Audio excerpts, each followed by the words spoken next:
3,000에서 3,500 정도 남북한 합쳐 이제 일본은 한 6천 종, 그다음 중국은 3만 1천 종에서 3만 5천 종. 소장님은 이렇게 길 가다가 꽃을 하나 보면 알아야죠.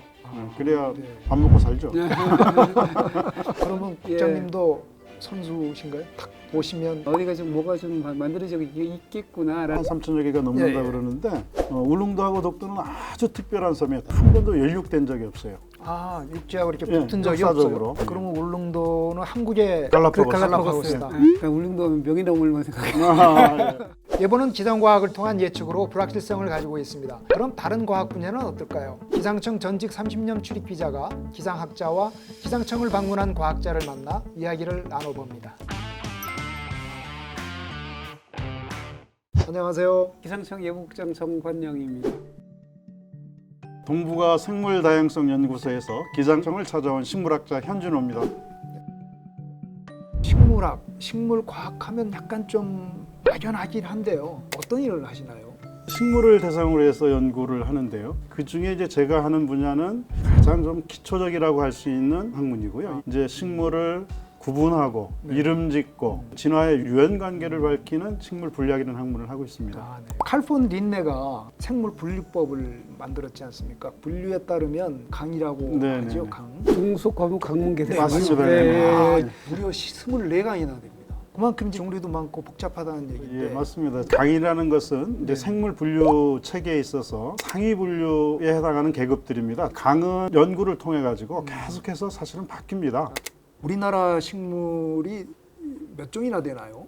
종으로 본다면은 한 3,000에서 3,500 정도 남북한 합쳐. 이제 북한이 조금 연구가 덜 돼 있기 때문에 앞으로 이제 북한 포함해서 연구가 좀 진전되면은 자생하는 종들의 숫자가 조금 늘어날 거라고 보는데 그 정도고요. 현재 한 4,500 종류 정도. 그 이제 종류라는 것은 종 밑에도 아종이나 변종, 품종 같은 계급이 있거든요. 한 종에도 변종이 2개 있을 수 있잖아요. 그런 것들을 다 종류라고 했을 거고요. 일본은 한 6천 종, 그다음 중국은 3만 1천 종에서 3만 5천 종 정도. 상당히 많습니다. 예. 거기는 이끼라든가 이런 거 거기 빠지는 빠져 거죠? 있는 겁니다. 우리나라 이끼 종류가 한 1,000종류. 그다음에 등조류, 녹조류, 네, 네, 네. 뭐 갈조류 하는 거 이런 것들이 한 2,000, 한 3,400종 정도가 있습니다. 그조류, 선태류라고 하는 이끼, 그다음에 이제 관속식물에서 합치면 전체적으로 좀 파악이 됐죠. 그러면 식물 전체가 몇 종 정도 돼요? 전체 전 세계적으로. 이제 제가 연구하는 건 관다발을 가진 관속식물이라고 네. 하는데 보사리 종류, 침엽수 종류, 꽃피는 식물 해가지고 그게 한 30만 종 정도가 되고요. 아무래도 지구의 주인은 식물인 것 같네요. 곤충이 더 많습니다. 지금 현재 상황에서 곤충 다양성이 가장 풍부해서 그런가요? 곤충이 세상이죠 지금은. 그런가요? 네. 미생물까지 등장하면 아마 서로 자웅을 겨뤄야 될 것 같아요. 한 20년쯤 됐나요? 공룡 박사 이응남 교수님을 한번 만나 뵈러 간 적이 있어요. 뭘 발견한지 아십니까? 공룡. 햄스터 어금니. 옛날에 이제 북평이었는데 지금은 이제 동해시죠. 수천만 년 전 지층이에요. 그거를 이제 증명하는 화석이라고 해서 갔습니다. 갔더니 이만한 돋보기 아래 정말 깨알만한 까만 알이 하나 있는데 햄스터 어금니라고 합니다. 그래서 궁금했죠. 이게 햄스터 어금니인지 어떻게 아십니까? 누가 확인해 줍니까? 그때 답변이 뭔지 아십니까? 선수끼리는 다 압니다. 여쭤보고 싶은 것이 소장님은 이렇게 길 가다가 꽃을 하나 보면 척 보면 아시는 건가요? 알죠, 그럼요. 평생 하고 있으니까 네. 알죠. 뭐 우리나라 식물 해봐야 아까 뭐 4,500 종류밖에 안 되고 일부는 북한에 있고 그러니까 뭐 우리가 실제로 인지할 수 있는 게 한 3,000 종류 조금 더 될 텐데 네. 그런 것들을 보면 금방 알아야죠. 그래야 네. 밥 먹고 살죠. 하늘을 보면 이제 구름도 예. 굉장히 많은 형태의 다양성을 갖고 있지만 그러면 예. 국장님도 선수신가요? 보시면 첫 보면 바람에 이렇게 오고 시효가 이렇게 되는구나, 어디가 좀 뭐가 좀 만들어지고 있겠구나라는 정도를. 저거는 좀 이따 비 오겠네 이걸 아시는 저 건가요? 멀리서 비구름 오면 기상학에서도 비슷한 것들이 바람만 하더라도 높새바람, 한이바람, 뭐 sak풍 뭐 여러 가지가 있고 특히 이제 눈으로 보이는 이 구름도 종류가 엄청 많지 않습니까? 엄청 많긴 한데 형태상으로는 이제 구름의 발생 원인을 주로 따집니다. 구름이 층으로 졌느냐 쌓여 있느냐, 그래서 층원과 뭐 조군 그런 식으로 분류를 하고요. 그리고 난 다음에 구름의 높이가 어디서 피어오느냐에 따라서 이게 하층운이냐, 중층에서 뼈오르느냐, 중층운이냐, 상층운이냐. 그걸 이제 크게 나누는 건데요. 우리가 새틀구름이라고 하는 것들이 있잖아요. 그게 권운이라고 하잖아요. 왜 권운이라고 하는지 혹시 아십니까? 글쎄요, 이렇게 권이 관련할 때처럼 이렇게 말아서 그런가요? 아시나요? 맞습니다. 이게 착권자 씁니다. 그래서 옛날에 찍었는데. 말려 있다는 뜻이에요. 원래 대축간을 이게 연결해서 만든 게 책이잖아요. 돌돌 밟은 게 한 권이 되잖아요. 그래서 말렸다 해서 권층운, 권조군. 근데 중층운은 고조군, 또 고층운. 근데 하층운에 있는 것은 그냥 층운, 층조군 뭐 이렇습니다.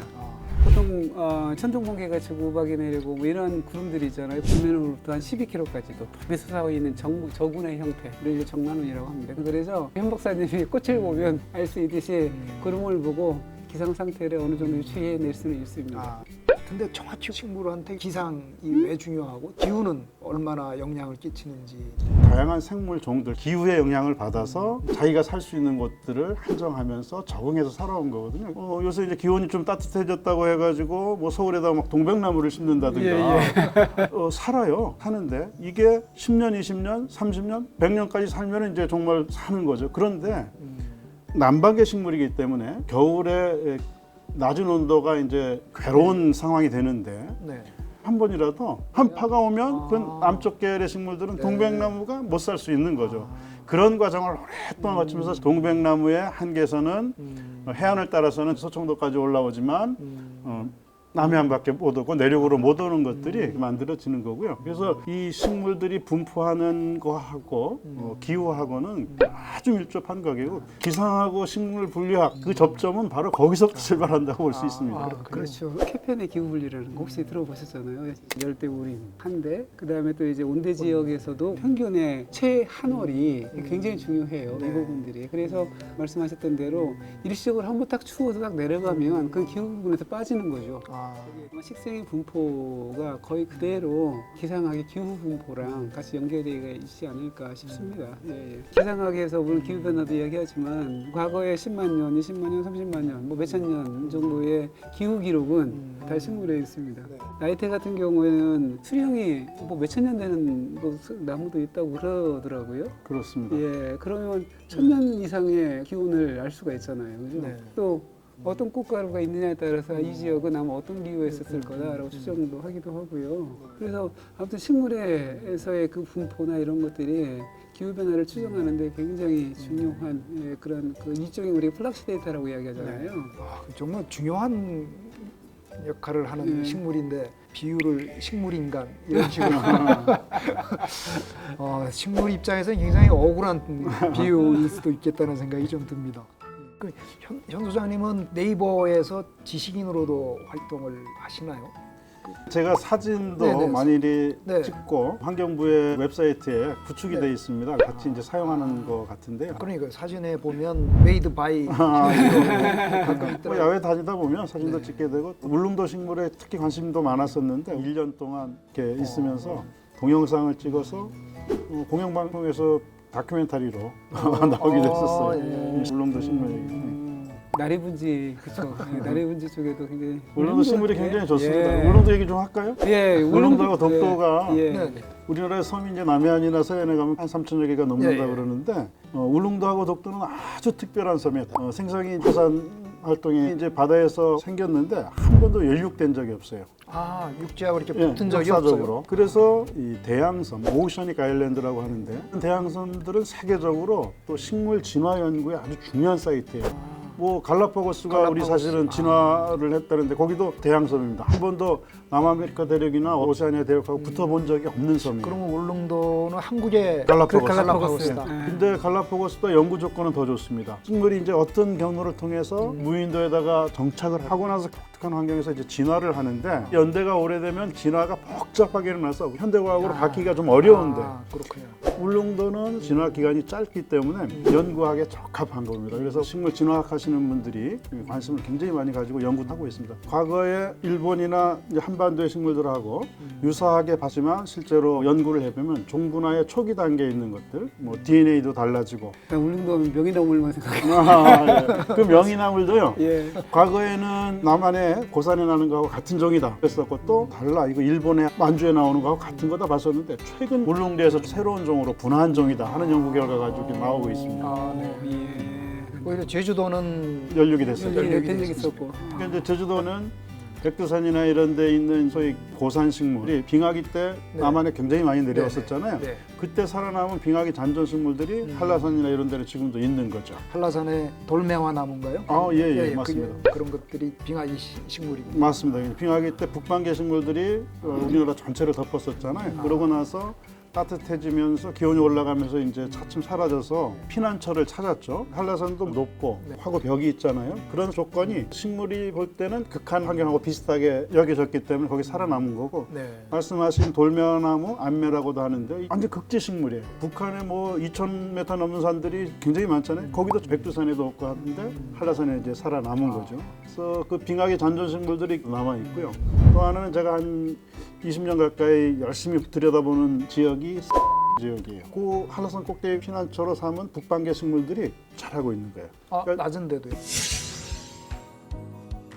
북반계 식물들이 피난처 삼아가지고 사는 것들이 속속 발견되고 있고 친구도 어리둥절할 것 같은데 본인들도 어리둥절할 거거든요. 관찰력이 워낙 뛰어난 특종이라고 할까요? 산삼을 뭐 제대로 못 동네에서 처음 발견했는데 야, 이건 혹시 신종? 자기들한테도 생소한 일인데. 아이고 저 조금 좀 찔리는데요. 그래서 날이 그냥 아주 계속 좋거나 아니면 또 다른 과학자분의 기상청 방문이 기대되는 분은 기상청과 한국과학기자협회 유튜브 구독 좋아요. 함께해요.